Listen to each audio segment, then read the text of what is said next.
Hey you, and welcome to this video where I will help you out how to verify your account. And we just created this account in the previous video, and right now we are here to verify your account.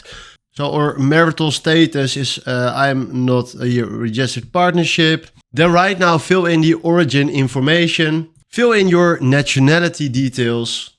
Right now fill in your legal address, then fill in your tax residence. Then from now fill in your employment status. Select this setting right here. Select how we want to use our account, so for trading and savings. Select everything right here, no, or when you're a US person, do yes, or when you exercise any important public function. I declare that all information is accurate and end update, and confirm the following things right there. And now, thank you, you're halfway there, good job. And then right now we need to verify our ID. So if you click right here on verify your ID, they want to send your ID right there and create a selfie to verify that it's you.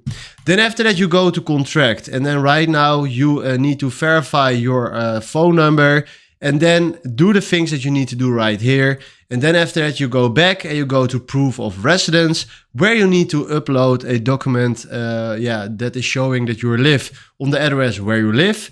And then after that, you can also enhance your account security. So I recommend you to do that. So after those steps, we verified our account, and then you can start trading. And then this fund your account will light up, and then you can fund your account right here on Swissquote. So this is how you can verify your account on Swissquote. Hopefully this was the video where I was looking for. Thanks for watching and have a wonderful day. Ciao.